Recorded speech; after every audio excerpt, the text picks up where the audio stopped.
Subscribe करें और bell दबाएं ताकि कोई खबर रह न जाए। गुज़िश्ता रोज़ कौम ने बड़ी इज्तिमाई दुआएं की, बड़ी तमन्नाएं थी कि हम जीत सकें इंडिया से, लेकिन हम जीत नहीं सके। लेकिन still I think it was a good performance और यकीनन जीतो या हारो हम तुम्हारे साथ हैं। हमें तुमसे प्यार है, ये बहुत पुराना डायलॉग हो गया तलहा।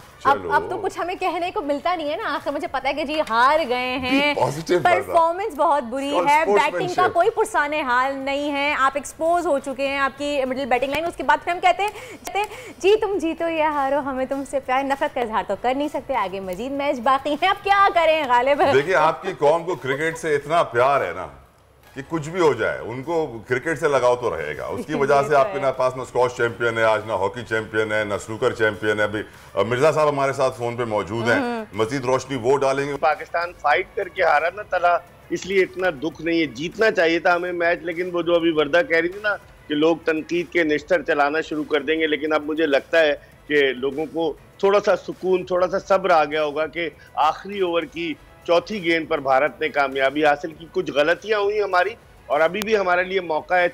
4 सितंबर को हमारा दोबारा अगले इतवार को मैच है भारत से, उन गलतियों का इजाला करें। मिर्जा साहब पाकिस्तान का मिडिल ऑर्डर एक्सपोज हो चुका है, कोई परफॉर्मेंस नहीं रही बैटिंग में। हमारी बैटिंग तो खैर यानी कि मुझे इतने क्रिकेट का आइडिया नहीं, लेकिन आपसे ये पूछूंगी कि जहां तक देखने में नजर आया बैटिंग बहुत बुरी रही पाकिस्तान की, तो उस बारे में क्या कहेंगे? क्या वजह, क्यों हम इतना अच्छा परफॉर्म नहीं कर पा रहे? देखिए अगर टीम का इंतखाब जो है पसंद नापसंद और किसी पर, मैं तो कहता हूँ दोस्ती यारी नेपोटिज्म, लोग कहते हैं कि इनको ट्रस्ट है, उन प्लेयर्स पर होगा कि जो प्लेयर्स जो है मिडिल ऑर्डर के है ही नहीं। अब आपके पास सारे पावर हिटर्स हैं। हैदर अली को आपने खिलाया नहीं, इफ्तिखार अहमद, उनके अलावा खुशदिल शाह और फिर आसिफ अली, ये सारे पावर हिटर्स हैं। मिडिल ऑर्डर में आपकी डेप्थ नहीं है, सारा लोड बाबर आजम और रिजवान के कानों पर है। जब वो पावर हिटिंग भी तो नहीं कर सके, मसला ये है ना जी, पावर हिटिंग भी नहीं कर सके हम तो।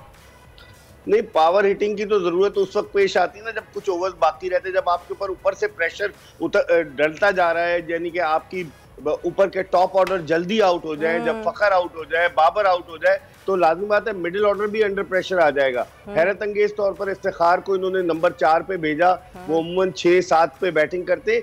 मैं समझता हूँ कुछ गलतियां हैं जिनके इजाले की जरूरत है। सब्सक्राइब करें और बेल दबाएं ताकि कोई खबर रह न जाए।